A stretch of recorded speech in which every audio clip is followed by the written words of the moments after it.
और से आज हम मिलने वाले हैं गोपाल वर्मा से, जो हैं फाउंडर एडबुलेट के। एडबुलेट एक गूगल पार्टनर मार्केटिंग एजेंसी है जो 11 साल से इस मार्केट में रही है और इसने कई FMCG, B2B, B2C कंपनीज को अपने बिजनेस को एक नए आयाम तक पहुंचाने में मदद की है। Marketing is going digital rather than going offline. Right. तो ये आपका माइंडसेट कब सेट हुआ या when did you catch on to the trend? मैं ICICI में काम करता था, ICICI प्रूडेंशियल में जॉब करता था। So I was into sales. सो मेरा हमेशा से ही सेल्स में मेजर बैकग्राउंड रहा है। तो उन्होंने टाटा के लिए सबसे पहले स्टार्ट किया। उनका जितना एक पूरा रीजन, एक सिटी जितना बिजनेस करता था, उतना बिजनेस करके हमने उनको 1 महीने में देना शुरू किया डिजिटल से। क्या डिजिटल मार्केटिंग हर किसी के लिए है? हाँ जी, बिल्कुल। The answer is very simple, yes. But हर एक के यूजेस अलग अलग हैं। और डिजिटल मार्केटिंग की कैपेबिलिटीज कितनी है? हर एक बिजनेस के लिए ना अलग तरह से डिफाइंड है। अब इंस्टाग्राम पे आप रील फ्री में देखते हो, correct, but how would Instagram will make money? Hello, आदाब, नमस्ते, welcome to India's business legends. हम आपको हर बार मिलवाते हैं एक नए एंटरप्रेन्योर से। आज हम मिलने वाले हैं गोपाल वर्मा से, जो हैं फाउंडर एडबुलेट के। एडबुलेट एक गूगल पार्टनर मार्केटिंग एजेंसी है जो 11 साल से इस मार्केट में रही है और इसने कई FMCG, B2B, B2C कंपनीज को अपने बिजनेस को एक नए आयाम तक पहुंचाने में मदद की है। इन्होंने तकरीबन 20 मिलियन लीड्स जनरेट करके दी हैं कई सारे बिजनेसेस को और 50 करोड़ का एड बजट संभाला है ना कमाल की बात?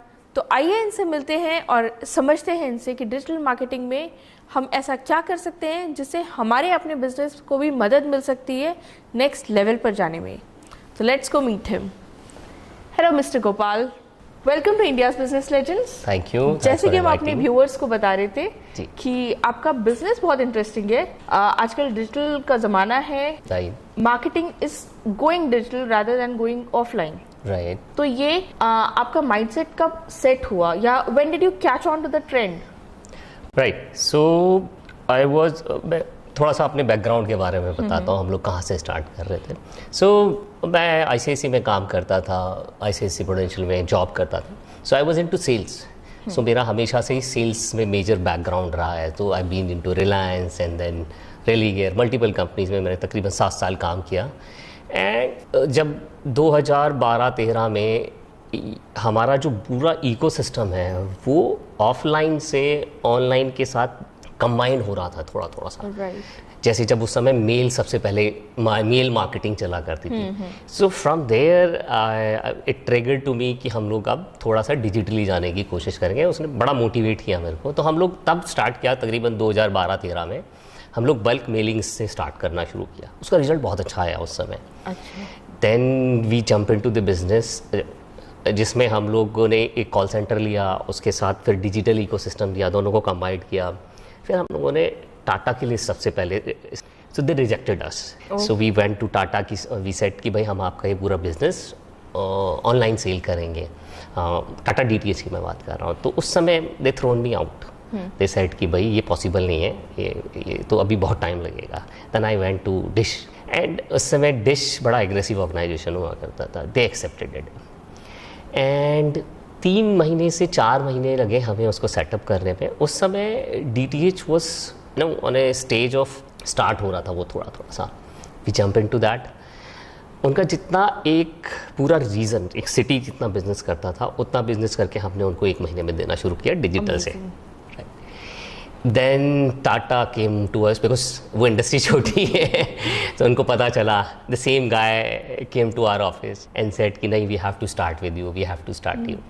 सो from there we started Tata also. Now we are the biggest player. अगर पिछले 4-5 साल की बात करें, इन इंडिया में सबसे ज़्यादा उनका marketing take care, we take care of that. From there we started gradually. I think एक एंटरप्रेन्योर के लिए एक सक्सेस मोमेंट वही होता है कि जिन्होंने मुझे रिजेक्ट किया, they are coming back to us. क्या वो फीलिंग आई थी? फीलिंग तो आई थी, बट हम लोगों ने उसको ऐसे नहीं देखा। हम लोगों ने देखा कि ठीक है, उनकी क्या गलती है। राइट। मतलब दे आर, हाँ, उनका नज़रिया बिल्कुल सही था। अगर हम लोग ने जो देखा, अगर वो सभी लोग देख रहे होते तो फिर हम क्या अलग कर रहे हैं। Right. So we accepted there them and we started. Now we were the biggest player for them. मतलब उनके लिए डिश से भी ज़्यादा काम किया, एयरटेल से भी ज़्यादा काम किया, काफ़ी काम किया. So from there we started. तब उसके बाद मेल मार्केटिंग था, फिर हम लोग गूगल सर्च लॉन्च हुआ इंडिया में. सो हम लोगों ने गूगल सर्च पे काफ़ी काम किया. उस समय जब हम बात करते थे लोगों के मार्केटिंग की, तो सिर्फ गूगल सर्च जैसा एक प्लेटफॉर्म लोगों को पता होता था. फिर हम लोगों ने PLA स्टार्ट किया. मतलब जब भी मार्केट में कुछ नया आया, we jump into that and started into that. That is where from where we started. अच्छा, फ्रॉम वेयर आई सी आपके बिजनेस मॉडल बेसिकली ये था कि कोई नया ट्रेंड आप देख रहे हैं and let's catch on to it before it becomes too popular और टू वाइड स्प्रेड. क्या आपको ये एडवांटेज मिला? एक तरीके से कह सकते हैं मिला. और दूसरी चीज़ हमारा जो because we are sales guys, हम लोग सेल्स में थे, तो हमें हमेशा ये लगा रहता था कि सेल्स और कैसे हो सकती है. मतलब उस समय ये होता था सेल्स करने के लिए आपको ATM के बाहर खड़ा होना है, कॉलोनीज में खड़ा होना है, दैट वाज ओनली, या फिर कोल्ड कॉलिंग होनी है, right. So now that was shifting from cold calling to hot sales lead generation and all. तो हम लोग उस ट्रांजिट में थे और हम लोग सोच रहे थे कि ये कैसे होगा, सो क्या नया आने वाला है. तो उसी के लिए we use to get into that कि कितना जल्दी हम लोग कैप्चर कर सकते हैं, कितना ज़्यादा सीख सकते हैं, क्योंकि उस समय सीखने के लिए बहुत कुछ था. आज की डेट में तो आप यूट्यूब ऑन करो, आपको पता चल जाएगा डिजिटल मार्केटिंग क्या है. उस समय तो कुछ भी नहीं हुआ करता था. लेकिन यूट्यूब ऑन करके डिजिटल मार्केटिंग सीखने के बावजूद मुझे लगता है हर कोई कहीं ना कहीं स्टक होता है when it comes to digital marketing. So देखिए, हमें समझना पड़ेगा इंजीनियरिंग पढ़नी और इंजन बनाना दोनों अलग अलग चीज़ें हैं, राइट. सो यूट्यूब से आप क्या सीख सकते हो, उसकी कैपेबिलिटीज़ क्या है. उसकी कैपेबिलिटीज़ है वो आपको बेसिक अंडरस्टैंडिंग दे देगा कि ऐड कैसे बनाया जाता है, स्ट्रक्चर कैसे होता है. बट एक होता है algorithm understanding. Right. Algorithm understanding का मतलब ये है कि एल्गोरिथम क्या करने पे कैसे बिहेव करेगा. फॉर एग्जांपल, अगर आपको ऐड में सक्सेस लानी है, सो आपने जो सीखा है सिर्फ अगर उसी को इम्प्लीमेंट कर दोगे तो उससे सक्सेस नहीं आएगी. वो आपने सिर्फ ये सीखा है कि एक इमेज लगानी है, यहाँ टेक्स्ट लगाना है, यहाँ लिंक लगाना है, इससे आपका ऐड बन जाएगा. ऑडियंस कैसे सेटअप करनी है, मैसेजिंग कैसे देना है, क्या मैसेजिंग देना है, वो सब आपको नहीं मिलेगा सीखने को. ऐड बिजनेस की सबसे बड़ा चैलेंज ये है कि आप कहीं जाके इसको सीख नहीं सकते ऐसे. जब तक आप ऐड बजट नहीं खर्च करोगे तब तक आप ये नहीं सीख सकते कि ये कैसे रिस्पॉन्ड कर रहा है एल्गोरिथम. और एल्गोरिथम की कोई बुक भी नहीं है. इंजीनियरिंग की आपको बुक मिल जाएंगी, एल्गोरिथम की कहीं कोई बुक नहीं है. आप गूगल सर्च एल्गोरिथम ढूंढ के देखो कैसे बिहेव करता है, कुछ कोई डेटा नहीं है. लोगों ने अपने आर्टिकल लिखे होंगे, वो उनका परसेप्शन है, but from Google side there is no data. Also आपको लगता है आपने आज एल्गोरिथम क्रैक कर लिया, वो अगले हफ्ते चेंज हो जाता है, या राइट जल्दी होता है या लेट होता है? देखिए, इसमें क्या है कि आप ये हर रोज चेंज हो रहा है. तो आपको अपने नोट्स बनाने होते हैं, नोट्स अपडेट करने होते हैं. जो सबसे बड़ा हमारा काम है वो रहता है ऑप्टिमाइजेशन ऑफ योर एड्स. आज आपने एक सेटअप किया, एक चीज़ की आज रिजल्ट दे रहा है, it will not give you after 10 days maybe, right. So this is what is the biggest challenge. So you have to be creative also, देखा जाए तो you have to be creative and आपको बहुत सारे tools use करने आने चाहिए जिसके बेसिस पे आप ये पता कर सकते हो कि क्या काम कर रहा है, क्या काम नहीं कर रहा है, और क्यों नहीं कर रहा है.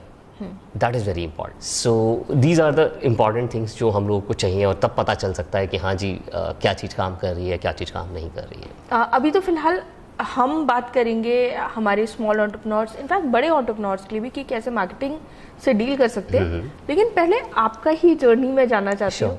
जब आपने स्टार्ट किया था, किस तरह का पैसे आपने इन्वेस्ट करिए, how many people did you start with? Right. So हमारे घर पे एक बालकनी होती थी. उस बालकनी में एक छोटी सी 2 चेयर डाल के हमने काम स्टार्ट किया था. I used to have a very old employ. I pick him, भाई आजा तू मेरे साथ काम कर, this is what you need to handle. So from there we started. So गर्मी का टाइम था, AC उस समय ज़्यादा यूज़ नहीं होते थे, तो कूलर लगा के हमने बालकनी में काम किया. And then we take a small office, shifted there. फिर वो टीम बढ़ती गई. और आज आपके पास कितने एम्प्लॉयज हैं? आज हम लोग डिजिटल फ्रंट पे बात करें तो we are a team size of 25 people. और जो हमारा दूसरा कॉल सेंटर बिजनेस है, there are around more than 112 people are there. Amazing. Right. And जो एक जर्नी है उसमें आपने अपने लिए खुद के लिए डिजिटल मार्केटिंग कैसे यूज़ की? राइट, ये सबसे ज़्यादा इंटरेस्टिंग है। देखिए, अगर मैं अपने लिए यूज़ कर सकता हूँ तभी मैं किसी के लिए और के लिए अगर मैं अपनी सक्सेस ला सकता हूँ। तो इसमें बहुत सारे पड़ाव हैं। मतलब 2012 में हम लोग ईमेल से स्टार्ट करते थे, सर्च ऐड करते थे, और जो सबसे ज़्यादा इम्पॉर्टेंट रहा सबसे ज़्यादा इम्पॉर्टेंट रहा वो था कि पैसे खर्च करना ऐड में और फिर उससे सीखना, फेलियर से सीखना। मतलब ऐसा नहीं है कि आपने पैसे लगाए, ऐड लगाया और सक्सेस हो जाएगी, नहीं। वहाँ पे 10 में से 9 बार हम फेल होते थे, फिर एक बार सक्सेस होते थे, फिर उस एक सक्सेस का आपको नोट्स बनाने होते थे एल्गोरिथम का, फिर उसको इम्प्लीमेंट करना होता था नेक्स्ट टाइम के लिए। तो बहुत सारी R&D करनी होती थी। रात को 3-3 बजे तक हम दिन में सेल संभालते थे, रात को 3 बजे तक 2 बजे तक हम लोग ये मार्केटिंग संभालते थे कि क्या करेंगे, कल क्या करेंगे, किस पे क्या रिजल्ट आएगा, क्या रिजल्ट नहीं आएगा। क्या इनिशियली आपके क्लाइंट्स इतने पेशेंट थे कि आप 9 बार फेलियर के बाद जो एक बार सक्सेस आपके हाथ लगेगा और आप उसको तब रेप्लिकेट कर पाएंगे? पेशेंस होता है इतना? देखिए, ये जो सारा एक्सरसाइज मैं आपको बता रहा हूँ, ये तब की बात बता रहा हूँ जब हम लोग क्लाइंट्स के लिए नहीं करते थे, सिर्फ अपने लिए करते थे। अच्छा, ठीक है। उसके बाद भी फेलियर आती है, 10 में से 5 बार 4 बार फेलियर आती है। तो यहाँ पे सबसे इंपॉर्टेंट रहता है कि how honest you are with your clients, right. देखिए, आज की डेट में आप कोई भी बिजनेस करते हो, आप एक स्वीट शॉप खोलते हो, तो कोई चांसेस तो नहीं है वो चलेगी कि नहीं चलेगी। True, right? So similarly we have to convince and update our client कि हम लोग क्या करने जा रहे हैं, पहले दिन में क्या होगा, 10 दिन में क्या होगा, 20 दिन में क्या होगा, 30 दिन में क्या होगा। And success versus failure, I would say success वाली लर्निंग क्या परसेंटेज रहेगी। सो अगर ये हम क्लाइंट को बता के चलते हैं तो ज़्यादातर क्लाइंट कन्विंस रहते हैं and they are aligned with the goals also, right. So मानते हैं क्लाइंट, ऐसा नहीं मानते। अगर उन्होंने डे 1 से पता हो कि मेरा कितना पैसा लर्निंग में जाएगा, कितना दिन बाद मैं सक्सेस एक्सपेक्ट कर सकता हूँ, तो ये I think it's very easy to convey अगर हम डे 1 पे उनको बता के चलें। कुछ लोग ये भी कहते हैं कि आप आओ, कल से सेल डबल हो जाएगी। सो डिफिकल्ट होता है, मतलब डिफिकल्ट क्या, मतलब आई वुड से इम्पॉसिबल होता है, राइट। आपको जब यही नहीं पता, आपको सड़क ही नहीं बनी है, तो how would you run 120 speed, right. So that is client मानते हैं if you just honestly give them a structure plan, right. तो ये बड़ा इंटरेस्टिंग चीज़ है। So I have seen lot of agencies are real estate agencies, interior branding. So हमारा we call our trade performance marketing. So हमारा कोई particular alignment नहीं है किसी इंडस्ट्री के साथ। हम लोग रियल एस्टेट भी करते हैं, हम लोग B2B SaaS based IT products भी करते हैं, हम लोग ई-कॉमर्स कंपनी के लिए भी ROS जनरेट करके देते हैं, हम लोग B2B मैन्युफैक्चरिंग के लिए भी करते हैं, एक्सपोर्ट हाउसेस के लिए, इंडियन B2B मैन्युफैक्चरर्स जहाँ पे उनको डिस्ट्रीब्यूशन चैनल बनाना होता है उनके लिए भी करते हैं, सोलर के लिए भी करते हैं। So you name the industry and we are working for them. There is not even a single industry शायद जिसके लिए हम लोग काम नहीं कर रहे होंगे, सारी इंडस्ट्रीज़ के लिए काम कर रहे हैं। एक डिजिटल मार्केटिंग एजेंसीज के लिए नहीं करते हैं because they are rivals, competitors, so for them we don't work. Apart from this हर इंडस्ट्री हमारे पास क्लाइंटेल है, उनके लिए हम काम करते हैं। And what is the process of onboarding clients, अगर हम समझ सके तो? Right, so onboarding is very simple. Team के साथ इंटरेक्शन होता है एंड देन एक रिसर्च कंडक्ट होती है कि मार्केट साइज़ क्या है, एपेटाइट क्या है, उसके बाद ये ऑडियंस समझ ली जाती है, फिर सक्सेस प्रीवियस मैट्रिक्स क्या है हमारे इस पर्टिकुलर इंडस्ट्री के, अब क्या चल रहा है इंडस्ट्री में, क्या एक्सपेक्टेशन है, वो सारा एक स्ट्रक्चर बना के, प्लान बना के अगले 90 डेज़ का क्लाइंट को देते हैं।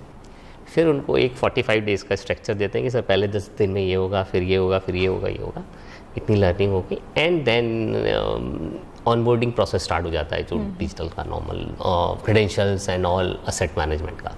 That is how we go. आज तक की डेट में सबसे डिफिकल्ट क्लाइंट कौन सा रहा होगा आपका?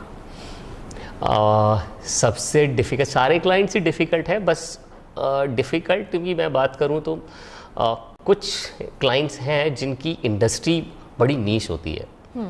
जैसे मैं बात करूँ कि एक IT का SaaS बेस्ड प्रोडक्ट है जो सिर्फ और सिर्फ एक तरह की ऑर्गेनाइजेशन में यूज़ होता है। जस्ट गिविंग नेम सम, जैसे मान लीजिए एक कंपनी है जो ट्रेनिंग मटेरियल सेल करती है। ट्रेनिंग मटेरियल का मतलब है ट्रेनिंग, छोटे छोटे ट्रेनिंग सेल करती है। अच्छा, वो सेल किसको करती है? जो कंपनी एक स्नोफ्लिक करके एक सॉफ्टवेयर यूज़ होता है, जो सर्वर होता है उसको ऑप्टिमाइजेशन करने के लिए वो स्नोफ्लिक सॉफ्टवेयर यूज़ होता है।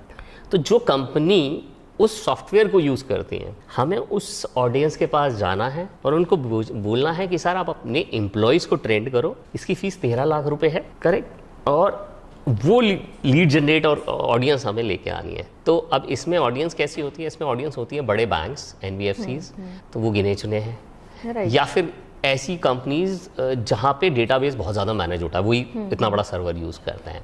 तो that is what one of the this kind of segment is very challenging, जिसके लिए हम लोग लिंक्डइन यूज़ करते हैं। Okay, right. But it took 3 months us to crack that. Now we got the success. Now the client is also happy. Although उनका ऐसा नहीं होता कि हर रोज एक सेल आती है, वो क्योंकि 13 लाख की बिलिंग है, ऑफ कोर्स महीने में उनको 2 क्लाइंट क्लोज करने होते हैं, 10 लीड चाहिए होती हैं। So this kind of segment is very very tricky. ये आपको गूगल से नहीं मिलेगा, फेसबुक इंस्टाग्राम से नहीं मिलेगा, ये लिंक्डइन से मिलेगा, और लिंक्डइन में भी फिर there is a technology that we need to use and skills that we need to use, right. So that is what one of the I would say one of the toughest client and challenge we have taken. Okay, so हम ज़्यादातर marketing की जब बात करते हैं, client भी और agencies भी, सो उनकी बात होती है कि हम लोग गूगल पे ऐड चालू कर देंगे। गूगल पे भी हम लोग जब लिमिट करते हैं अपने आप को, तो हम लोग सर्च ऐड तक लिमिट कर लेते हैं, राइट। या एक नया PMax आया है तो उसकी बात कर लेंगे ज़्यादा। So that is one. हम या फिर फेसबुक इंस्टाग्राम की बात करेंगे। What we use, we definitely use these 2 platforms, but maximum time हम लोग यूज़ करते हैं यूट्यूब, जीमेल, B2C के लिए। उसके बाद लिंक्डइन ऐड हो गया, कोरा ऐड हो गया, तबोला हो गया, रेडिट हो गया आपका, ये सारे प्लेटफॉर्म हम लोग यूज़ करते हैं। जीमेल ऐड हो गया। सो ये सारे प्लेटफॉर्म हैं जिसको हम लोग यूज़ करते हैं। ये these are for Indian market. अगर हम यूरोप जाएँ तो हम लोग टिकटॉक करते हैं, बिंग करते हैं, फिर हम लोग रशिया जाएं तो VK है वहाँ पे, वो यूज़ करते हैं। There are multiple platforms. So basically you are spread across the globe, not just India. Yes we working, yes हम लोग UAE में काफ़ी काम करते हैं, GCC कंट्रीज़ में काम करते हैं, US में तो हमारा बहुत काम है, UK, Europe, Canada, Australia, these are the where we have the clients and we are working. Nice, interesting. Okay, एक और मैं आपसे समझना चाह रही हूँ, SEO के बारे में बहुत बात की जाती है, SEO optimised websites and SEO optimised content, लेकिन कुछ जो मैंने अभी आजकल में फ़िलहाल में देखा है वो ये देखा है कि हमारा कंटेंट AI के लिए भी ऑप्टिमाइज होना चाहिए, right. How are we reading our digital marketing platforms for that? Because आजकल हम गूगल पर नहीं सर्च कर रहे हैं, we are only searching on ChatGPT, वो ही सब कुछ दे रहा है, correct. So what's the difference there? So उसके लिए हमें सबसे पहले समझना पड़ेगा कि वो AI काम कैसे करता है। तो AI काम करता है प्रॉम्प्ट पे, राइट, करेक्ट। तो आपने एक प्रॉम्प्ट दिया, AI ने उठा के रिजल्ट दे दिया। अच्छा, AI रिजल्ट कहाँ से देगा? या तो वो अपने डेटाबेस से निकाल के दे रहा है, या वो डीप सर्च से निकाल के दे रहा है। तो जब वो डीप सर्च से निकाल के देता है रिजल्ट, तो आपने देखा होगा ऊपर हेडिंग आती है, नीचे छोटा सा कंटेंट आएगा, साथ में एक लिंक लगा हुआ होता है। So this is where the AI SEO works. Okay, so ऐसा नहीं है कि हमने कोई भी प्रॉम्प्ट डालेंगे तो AI SEO काम करेगा, नहीं। सो AI SEO काम करेगा जब कोई कस्टमर डीप सर्च कर रहा होगा और जहाँ पे कंटेंट के साथ लिंक आ रहा है। तो आपको जो अपना SEO प्लान करना होता है, आपके प्रोडक्ट से रिलेटेड कितने प्रॉम्प्ट आ सकते हैं, ओके, वो प्रॉम्प्ट बनाने होंगे, उस प्रॉम्प्ट को अपनी वेबसाइट पे डालना होगा और उस प्रॉम्प्ट के आंसर डालने होंगे, सो दैट जब एल्गोरिथम AI का आपको रीड करे तो वो प्रॉम्प्ट है वहाँ से उठा सके और साथ में आपका लिंक दे सके। सो that is AI enabled search SEO. That's very interesting. Right. Yes. And जब आप अपने क्लाइंट्स को गाइड करते हैं फॉर डिजिटल मार्केटिंग, क्या वो टिप्स होते हैं जो आप उनको बोलते हैं या बताते हैं या उनको गाइड करते हैं कि हाँ this is how we are going to go? Right, तो मैं उनको हमेशा एक चीज़ सबसे पहले बताता हूँ कि देखिए, हमें सबसे पहले ये समझना पड़ेगा कि मार्केटिंग की क्या कैपेबिलिटीज़ हैं। जो सबसे ज़्यादा गलतियाँ होती हैं, बहुत बार ऐसा लगता है कि हमने डिजिटल मार्केटिंग स्टार्ट कर दी और अब तो बिजनेस डबल हो जाएगा। वी नीड टू अंडरस्टैंड कि डिजिटल मार्केटिंग पूरे इकोसिस्टम का एक हिस्सा है, पूरा इकोसिस्टम नहीं है, right. So digital marketing start करने के बाद काम स्टार्ट होता है, काम ख़त्म नहीं होता। तो आपके पास लीड जनरेशन हो गई डिजिटल मार्केटिंग से, इसके बाद का जो इकोसिस्टम है जिसको सेल्स मेंटरिंग या सेल्स प्रोसेस कहते हैं, वो बड़ा इंपॉर्टेंट है। लीड आई, लीड आने के बाद क्वालिफाई की, कितनी देर में उसको कॉल गया, यहाँ पे स्टार्ट होता है एक लीड नर्चरिंग प्रोसेस। जैसी लीड आती है उसको हम मेल भेज देते हैं, व्हाट्सअप भेज देते हैं, SMS भेज देते हैं, 4 चीज़ें पूछ लेते हैं। इसके बाद स्टार्ट होता है sales team involvement. Sales team कैसे इन्वॉल्व होती है? सेल्स टीम उनको कॉल करती है, प्रोडक्ट्स पिच करती है, तो यहाँ पे पिचिंग कैसी हो रही है, पिचिंग होने के बाद आपका ऑब्जेक्शन हैंडलिंग कैसे हो रहा है, तो मल्टीपल फैक्टर्स आते हैं। तो हम लोग अपने क्लाइंट्स को बोलते हैं कि क्या आपके पास ये बैकएंड रेडी है? ऐसा तो नहीं है आप ये एक्सपेक्ट कर रहे हो कि आपने ऐड रन कर दिया और सेल डबल हो जाएगी। So that is what we discuss, we understand their capabilities. अगर उनको कहीं पे गैप होता है तो we help them on sales mentoring also. That is what we are doing it for some big companies also. So financial industry कुछ बड़ी companies हैं जिसके लिए हम लोग काम कर रहे हैं ये सारी चीज़ें। So sales marketing, तो हम लोग जो बात करते हैं तो ये सारी चीज़ें पहले समझते हैं उनकी कैपेबिलिटी क्या है, फिर उनको एक पूरा प्लान बनाते हैं और देते हैं कि साहब आपका पहले 20 दिन में ये होना चाहिए, फिर ये होना चाहिए। That is what we generally do when they come to us. Okay, now I have a few questions. जी please. My first question is, क्या डिजिटल मार्केटिंग हर किसी के लिए है? हाँ जी बिल्कुल, the answer is very simple, yes, but हर एक के यूजेस अलग अलग हैं। एक सैलून वाला है उसके यूजेस अलग हैं, एक रियल एस्टेट कंपनी है उसके यूजेस अलग हैं। सो फॉर एग्जांपल सैलून वाला है तो उसका बजट 50 लाख का नहीं है या 50,000 का नहीं है, वो पूरा दिल्ली एनसीआर में मार्केटिंग नहीं करेगा। तो उसका मार्केटिंग स्ट्रक्चर डिफरेंट होना चाहिए, उसकी एक्सपेक्टेशन भी अलग होनी चाहिए। उसका 100% बिजनेस डिजिटल से नहीं आएगा, वो डिजिटल उसको कॉम्प्लीमेंट करेगा उसके बिजनेस में। ऐसे रियल एस्टेट का 90% बिजनेस ऑनलाइन आएगा। सो हर एक के लिए है, बट मीनिंग डिफरेंट हो जाते हैं, यूटिलाइजेशन डिफरेंट हो जाता है। That is very important to understand. Right, set कि एक सैलून ओनर है, उनका बजट कम होगा, राइट, एंड हमारे बहुत सारे व्यूअर्स ऐसे हैं जो कि सोलोप्रेन्योर्स हैं। जैसे कि अभी हमने इंटरव्यू करा था सुदेशना का, जो कि क्ले पॉलीमर आर्टिस्ट है। अपने बनाती भी हैं सारे, वो सिंगल हैंडेडली मार्केटिंग भी कर रही हैं उसकी, जितना भी वो अपने डिजिटल प्लेटफॉर्म्स पर उसको शोकेस कर सकते हैं अपने प्रोडक्ट्स को। ठीक है। तो इस तरह के जो सोलोप्रेन्योर्स हैं, हम उनको कैसे डिजिटल मार्केटिंग के लिए गाइड कर सकते हैं? कि पहले तो हमें ये समझना होगा कि एक मिनिमम बजट को हमें डिफाइन करना पड़ेगा। दूसरी चीज़ हमें ये समझनी पड़ेगी कि हमारी ऑडियंस क्या है।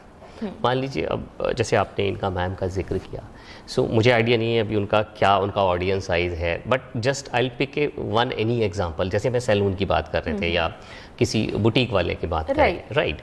तो अब इनका क्या होता है, इनका जो टेरिटरी है वो 3 किलोमीटर का रेडियस है। मैं दिल्ली एनसीआर या 5 सिटीज़ 6 सिटीज़ की बात कर रहा हूँ, राइट। तो इनका जो प्लानिंग होता है, इनका पैसे से ज़्यादा रहता है स्ट्रक्चर इंपॉर्टेंट है। तो इन्हें क्या करना है, इन्हें ये करना है सबसे पहले तो अपने कस्टमर का डेटाबेस तैयार करें। जनरली कस्टमर आता है, एक रजिस्टर में नंबर लिख लें, that is good enough for them. एक कस्टमर का डेटाबेस तैयार करें, उस डेटाबेस को व्हाट्सएप पे एंगेज करें हर एक कस्टमर के साथ। उसके बाद सबसे इम्पॉर्टेंट है सारे बिजनेसेस के लिए, एक छोटा सा स्कैन बनाएं। जैसे हम पैसे का QR कोड लगाते हैं ना, ऐसे एक सुंदर सा छोटा सा बोर्ड लगाएं QR कोड का। उस QR कोड में आपका इंस्टाग्राम होना चाहिए, फेसबुक होना चाहिए, GMB होना चाहिए, वेबसाइट अगर है तो होनी चाहिए, नहीं तो बाकी आपके सोशल मीडिया पे। जो भी कस्टमर आए उसको बोले सर प्लीज़ स्कैन करिए, हमारे कुछ नए ऑफर्स आए हैं। उसको पुश नहीं करना है आपको कि आप उसको लाइक करो, आपको पुश करना है सर आप इसको स्कैन करिए और देखिए हमारे कुछ नए ऑफर्स आए। In the moment he go on your Instagram, he can just like anything if he like, आपके पास अगर ऐसा कंटेंट। इसके बाद आपको जो ये आपने डिजिटल ऑडियंस बनाई है, छोटा सा बजट लेके 200 रुपये पर डे, 300 रुपये पर डे, एक ऑडियंस बनाइए अपने फेसबुक में। उस ऑडियंस को ही सिर्फ आप ऐड दिखाइए। ओके, महीना 15 दिन आप ये ऐड दिखाएंगे, आपकी ब्रांडिंग बढ़ जाएगी। उसके बाद आप 1% 2% लोकल लाइक लगाएंगे और अपनी 3 किलोमीटर का रेडियस लगाएंगे और आपका बिजनेस उसी कस्टमर के पेरिफेरी में चलता रहेगा। बहुत ज़्यादा बजट की भी ज़रूरत नहीं है और आपको मार्केटिंग एजेंसी की भी ज़रूरत नहीं है उसके लिए। किसी को नए क्लाइंटेल के लिए जाना है, हाँ जी, देखो हमें समझना होगा नया क्लाइंट आप आइडेंटिफाई, देखो डिजिटल में ना कस्टमर आइडेंटिफाई करना बड़ा मुश्किल होता है और ऐसे छोटे बिजनेस में तो बहुत इंपॉर्टेंट है, क्योंकि जियो जो टैगिंग होती है वो 100% एक्यूरेट नहीं हो पाती है फेसबुक और बाकी। सो इसलिए मैंने आपको बोला कि आप अपने कस्टमर की लिस्ट बनाइए, राइट। तो जब आप अपने कस्टमर की लिस्ट बनाएंगे और सिस्टम को देंगे कि ये मेरे 100 कस्टमर हैं या 500 कस्टमर हैं, उस कस्टमर की लिस्ट देने के बाद सिस्टम को वो ये पता चल जाएगा कि कस्टमर रहते कहाँ हैं। आप सिस्टम को फिर बताएंगे कि लोकल लाइक ऑडियंस बनाओ। लोकल लाइक का मतलब होता है ऐसे ही और कस्टमर, राइट, इस लोकेशन पे लेके आओ, राइट।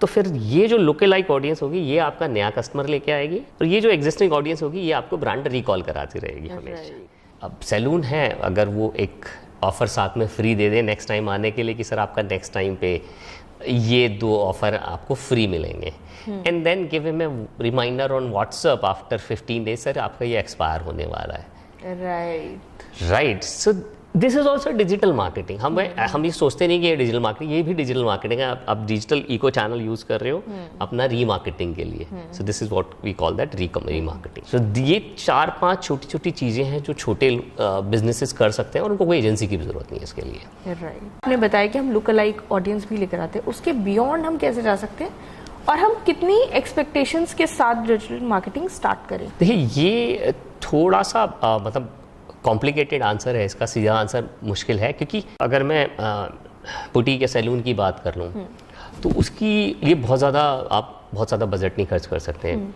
लिमिटेशन है. अगर हम लोग वही रियल इस्टेट की बात करें, इंटीरियर की बात करें, सोलर की बात करें, आप तो जितना पैसा लाइए आप डाल दीजिए, खर्च कर सकते हैं, आप जनरेट कर सकते हैं कस्टमर. सो ये डिपेंडिंग अपॉन कि किस तरह की इंडस्ट्री में आप हो. कुछ इंडस्ट्री हैं जो हाईली डिजिटलाइज हैं. अब अगर मैं ई कॉमर्स बिजनेस की बात करूं, हमारे जो ई कॉमर्स स्टोर्स हैं कस्टमर्स क्लाइंट्स के, सो तो 100% डिजिटल है. उनका सारा सेल ही डिजिटल से आता है. ट्रू. राइट. सो उनके लिए तो बहुत बड़ी अपॉर्चुनिटी है. फेसबुक है, इंस्टाग्राम है, यूट्यूब है, जिसके थ्रू.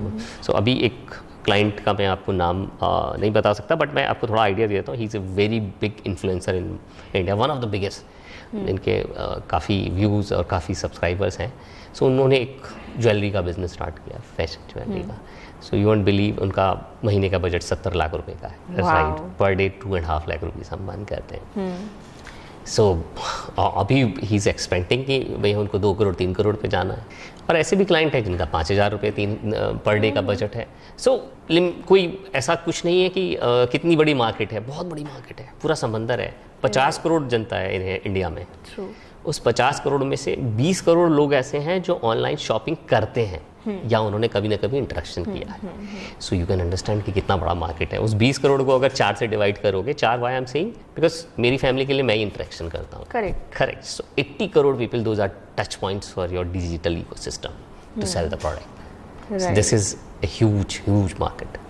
अच्छा, इसमें एक और होता है कि one is you go the paid way और एक होता है आप ऑर्गेनिक मार्केटिंग कीजिए. Is it even beneficial? हमें इसके लिए पहले हमें पूरा इकोसिस्टम समझना पड़ेगा. राइट. तो गूगल क्या है, पैसे कैसे बनाता है, या लिंक्डइन क्या है, या फेसबुक क्या है. आप जब फेसबुक पे ज्वाइन करते हो तो क्या फेसबुक को कोई पैसे देते हो? नहीं. No entry fees. राइट. सो आप क्या कर रहे हो, इंजॉय कर रहे हो. अभी आप मूवी देखने जाओगे तो 500 का टिकट खरीदोगे. इंस्टाग्राम पे आप रील फ्री में देखते हो. Correct. But how would Instagram will make money?